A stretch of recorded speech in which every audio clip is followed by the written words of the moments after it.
유튜브 시대라는 말답게 1분당 500시간에 달하는 동영상이 유튜브에 업로드되고 있으며 유튜브의 일일 시청시간이 10억 시간에 이른다고 합니다. 동영상을 제공하는 여타 OTT 업체들처럼 유튜브도 구독 시스템인 유튜브 프리미엄을 운용하고 있는데요. 유튜브의 모회사인 구글 측은 전 세계에서 총 5천만 명 이상의 유료 가입자를 달성했다고 밝힌 적이 있습니다. 그런데 2022년 9월부터 기존 가입자들의 유튜브 프리미엄 가격이 인상된다는 소식이 들리고 있습니다. 지난 2020년 9월 유튜브는 한국 기준 부가세 포함 1,450원으로 가격을 인상한 바 있으며 당시 유튜브 측은 요금 인상 이전 가입자는 구독을 지속할 경우 기존 구독 가격이 유지된다고 밝혔지만 우려했던 기존 가입자의 가격 인상이 현실화될 것으로 보입니다. 한편 유튜브는 국가마다 유튜브 프리미엄 가격에 차이를 두고 있는데요. 그렇다 보니 온라인 커뮤니티에서는 외국 기업은 한국 고객을 호구로 안다는 등 비판의 목소리가 나오고 있습니다. 그래서 오늘은 유튜브 프리미엄 가격 상위 5개국을 알아보고 한국이 정말 호갱국가인지 그리고 유튜브가 이와 같은 가격 차별 정책을 펼치는 근거는 무엇인지에 대하여 알아보고자 합니다. 본 순위는 중국과 이란 등 유튜브가 차단된 국가들을 제외하고 주요 국가들을 인터넷 우회 서비스를 이용해 조사되었습니다. 그렇다 보니 각국의 통화가 불일치하고 최근 환율이 많이 상승하여 원화 환산 시 외국의 유튜브 프리미엄 가격이 더 비싸 보이기 때문에 참고 정도만 해주시면 되겠습니다. 다만 중국은 유튜브 접근이 원칙적으로 차단되어 있고 유튜브가 불법에 해당하지만 돈 앞에 장사 없다고 수많은 구독자들을 가진 친정부 성향의 중국인 유튜버들이 끝없이 탄생하고 있다는 게 아이러니한 점 같습니다. 그럼 가격 상위 5위입니다. 5위는 북유럽에 위치한 바이킹 이후의 노르웨이입니다.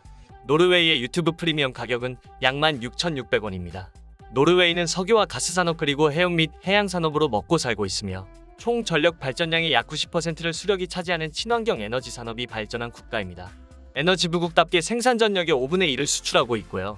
노르웨이의 2021년 1인당 국내 총생산은 미화 77,544달러, 하나로 약 1억 700만 원이며 1인당 국내 총생산 기준 전 세계 4위에 해당하는 경제부국입니다. 대한민국의 2021년 1인당 국내 총생산은 32,644달러인데요. 노르웨이는 한국보다 2배 이상의 값을 자랑하고 있는 거죠. 노르웨이는 가장 규모가 큰 국부펀드를 운용하는 국가로 유명한데요. 국부펀드란 국가가 수익 창출을 위해 외환 보유액과 별도로 조성한 투자용 자금을 의미합니다. 노르웨이 국부펀드는 자산운용의 투명성이 높은 편이며 석유를 수출한 대금이 재원입니다. 노르웨이는 석유 판매 대금을 자산 재투자를 통해 국고를 차곡차곡 채워넣고 있는 거죠. 4위는 지구에서 방장사기 맵을 하고 있는 천조국 미국입니다. 미국의 유튜브 프리미엄의 가격은 약 16,700원입니다. 미국은 세계의 경찰국으로서 군사력을 위시한 하드파워로 유명한데요. 군사력이라는 하드파워뿐만 아니라 할리우드를 바탕으로 하는 소프트파워도 출중한 국가입니다. 이와 같은 소프트파워는 미국 기업의 브랜드 가치로 증명되고 있습니다. 세계에서 가장 가치 있는 브랜드 상위 10개 중 미국 브랜드가 7개를 차지하고 있으며 1위에서 5위까지 모두 석권할 정도로 압도적입니다. 국가별 비교 시 미국의 브랜드 가치가 48.64%라는 절반에 가까운 수치입니다. 그리고 미국이 위치를 잘 잡아 방장사기 맵을 하고 있다는 것을 화석연료 생산량을 통해 알 수 있는데요. 미국이 원유와 천연가스의 세계 최고 생산국이기 때문입니다. 미국의 2021년 국내 총생산은 전 세계 1위이며 유일하게 20조 달러의 벽을 깬 국가입니다. 지투라는 말답게 중국이 그 뒤를 빠른 속도로 추격하고 있지만 아직 추월하지는 못한 모습입니다. 번외로 한국의 2021년 국내 총생산은 1조 8,100억 달러로 전 세계 10위에 해당하는데요. 미국 국내 총생산은 한국보다 약 12.7배 더 큰 값입니다. 미국의 2021년 1인당 국내 총생산은 61,280달러로 하나로 약 8,400만 원의 높은 수준이며 미국의 구매력은 전 세계에서 가장 높다고 평가받고 있습니다. 미국은 소득이 소비로 이어지는 한계 소비 성향이 높은 국가이기 때문입니다. 3위는 지난 9월 8일 엘리자베스 여왕이 서거하신 신사의 나라 영국입니다. 영국의 유튜브 프리미엄 가격은 약 19,230원입니다. 영국은 지난 2020년 유럽연합에서 탈퇴하는 브렉시트 이후 진통을 겪었는데요. 그럼에도 여전히 런던은 유럽의 금융 중심지 역할을 하고 있습니다. 영국이 유럽연합에서 탈퇴함에 따라 금융 중심지가 프랑스 파리, 아니면 유럽중앙은행이 소재하고 있는 독일의 프랑크푸르트로 변화할지 모른다는 근심 어린 우려가 있었음에도 말이죠. 물론 영국이 브렉시트가 있었던 2020년에 1인당 국내 총생산이 크게 감소한 것은 사실입니다. 하지만 2021년 1년 만에 다시 1인당 국내 총생산이 예년 수준으로 회복한 것은 인상적인 부분이죠. 미국이 할리우드와 기업 브랜드를 통해 소프트파워를 과시했다면 축구종가답게 영국은 세계인 e스포츠, 축구를 통해 소프트파워를 내세우고 있습니다. 손흥민 선수가 뛰고 있는 영국의 프리미어리그는 유럽 축구연맹 UEFA가 평가한 가장 경쟁력 있는 축구리그입니다. 그리고 포브스 선정 가장 가치 있는 축구 클럽 상위 10개 중 5개를 영국 축구팀이 차지할 정도로 영국 축구팀의 브랜드 가치는 높은 편입니다. 비록 스페인 명문팀인 레알 마드리드와 바르셀로나가 상위권을 차지하고 있지만 영국 프리미어리그는 전체적인 밸런스가 좋은 편이며 치열한 우승 경쟁 덕에 전 세계에서 가장 사랑받고 있는 축구 리그입니다. 영국의 국내 총생산은 유럽 대륙의 경제대국인 독일에 밀려 전 세계 5위입니다. 다만 유튜브 프리미엄의 가격은 영국이 더 비싼 편인데요. 독일의 유튜브 프리미엄 가격은 프랑스와 동일한 16,590원으로 6위에 머무르며 5위 안에는 들지 못했습니다. 2위는 안데르센의 고향 동화의 나라 덴마크입니다. 덴마크의 유튜브 프리미엄 가격은 약 22,140원입니다.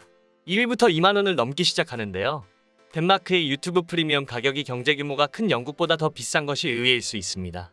덴마크의 2021년 국내 총생산은 3,971억 달러로 전 세계 35위에 해당하기 때문이죠. 그러나 덴마크는 약 580만 명이라는 적은 인구 덕에 2021년 기준 1인당 국내 총생산은 58,585달러로 영국의 46,209달러보다 높은 수치입니다. 영국이 축구를 통한 소프트 파워를 자랑한다면 덴마크는 안데르센의 동화라는 풍부한 문화 자산을 자랑하는 국가입니다. 미운 오리 새끼 벌거벗은 임금님 빨간 구두 성냥팔이 소녀 엄지공주 인어공주 등 안데르센 동화는 어린아이부터 어른까지 전 세계에서 모르는 사람이 없을 정도로 유명하며 동서고금과 남녀노소를 불문하고 그의 작품은 많은 사람들에게 사랑받고 있습니다. 덴마크는 영토가 한반도의 5분의 1 면적인 작은 국가인데요.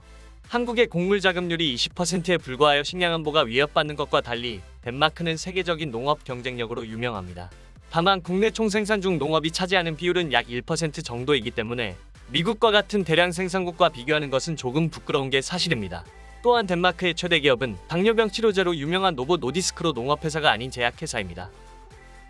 대망의 1위는 유럽의 지붕인 알프스 산맥에 위치한 국가 스위스입니다. 스위스의 유튜브 프리미엄 가격은 약 22,580원입니다. 스위스 하면 그 살인적인 물가로 유명한데요. 한국인이 스위스의 물가를 바로 체감할 수 있는 사례가 융프라우에서 판매하는 신라면입니다. 한국에서 1,000원 남짓한 신라면이 무려 만원에 판매되고 있기 때문이죠. 물가가 비싼 만큼 스위스의 소득도 높은 편입니다. 스위스의 2021년 1인당 국내 총생산은 88,224달러로 노르웨이에 앞선 전 세계 3위에 해당합니다. 산골마을 스위스가 어떻게 이렇게 잘 사는지 궁금하실 텐데요. 스위스는 노바티스와 로슈라는 걸출한 제약회사로 대표되는 제약산업이 발전한 국가입니다. 항암치료제 분야 세계 1위 기업인 로슈와 스위스에 본사를 둔 세계 최대의 식품기업 중 하나인 네슬레가 한국의 대표 기업인 삼성전자보다 시가총액면에서 우세하다는 점이 인상적인 부분이죠. 뿐만 아니라 스위스는 자금의 출처를 묻지 않는 특유의 금융업이 발전해 있습니다. 그리고 이름 한번 들어봤다 하는 명품 시계는 대부분 스위스산인데요. 매출액 기준 상위 10개 브랜드 중 까르띠에를 제외한 9개 회사가 스위스에 본사를 두고 있습니다. 까르띠에의 본사는 프랑스에 있지만 모회사가 스위스의 리치몬트이기 때문에 명품시계 시장은 스위스가 장악하고 있는 거죠. 그리고 스위스는 중립국의 지위를 적극 활용하여 주요 국제기구의 본사를 스위스에 유치하였습니다. 세계무역기구와 세계보건기구, 그리고 국제올림픽위원회와 세계축구연맹 등 주요 국제기구들이 스위스에 소재하여 스위스의 부에 기여하고 있는 것이죠. 지금까지 1위에서 5위 국가를 살펴보았는데요. 경제력이 높은 국가일수록 유튜브 프리미엄 가격이 비싸지는 것으로 보입니다. 한편 한국의 유튜브 프리미엄 가격 순위는 생각보다 낮은 편입니다. 한국의 경제 규모가 세계 10위권인 것에 반해 유튜브 프리미엄 가격은 31위이기 때문이죠. 한국이 호갱 국가는 아니라는 이야기인데 국가별 물가 수준과 광고 단가를 고려해서 유튜브 프리미엄 가격이 결정되기 때문에 한국보다 저렴한 국가들이 많은 게 사실입니다. 이와 같이 국가별 가격을 다르게 책정하는 것은 대표적 가격 차별의 사례인데요. 가격 차별이란 소비자의 수요 탄력성이 다를 경우 시장을 분할해서 각 시장의 다른 가격으로 상품을 판매하는 것을 의미합니다. 쉽게 설명하자면 구매자마다 상품에 지불하고자 하는 가격이 다르기 때문에 각각 다른 가격을 받아 기업의 이윤을 극대화하는 것입니다. 가격 차별에는 3가지 종류가 존재하는데요. 1급 가격 차별은 완전 가격 차별이라고 하며 사람들마다 모두 다른 가격을 부과해 거래에서 발생하는 이득을 모두 기업이 독차지하는 경우를 지칭합니다. 2급 가격 차별은 수량별 가격의 차이를 두는 것인데요. 마트에서 묶음 상품으로 구매하면 더 싼 가격에 구매할 수 있는 것이 대표적 사례입니다. 마지막 3급 가격 차별은 사람을 집단별로 구분해 가격의 차이를 두는 것입니다. 청소년과 성인의 버스 요금이 다른 것이 대표적 사례입니다. 이렇게 가격 차별을 하기 위해서는 기업의 독점력이 있어야 하는데요. 유튜브의 월간 방문자는 25억 명 이상으로 유튜브는 동영상 분야에서 자신의 영역을 구축한 시장 지배력이 있는 기업이라고 볼 수 있습니다. 그렇기 때문에 유튜브 프리미엄 가격을 국가별로 다르게 책정해 이윤을 극대화하고 있는 것이죠. 다만 가격 차별을 위해서는 크게 2가지의 조건이 더 필요한데요. 첫 번째는 시장 분할의 명확성과 시장 분할에 따른 비용보다 이윤이 더 커야 한다는 것입니다. 유튜브는 국가별로 시장을 구분하고 있지만 국가마다 결제 가격이 다르고 우회 서비스가 발전하여 인도와 같은 국가의 저렴한 유튜브 프리미엄에 가입하는 사람들이 있는데요. 그러나 인터넷 우회를 통한 타국가의 프리미엄 상품 이용은 약관 위반 행위로 불이익을 당할 수 있기 때문에 주의하셔야 합니다.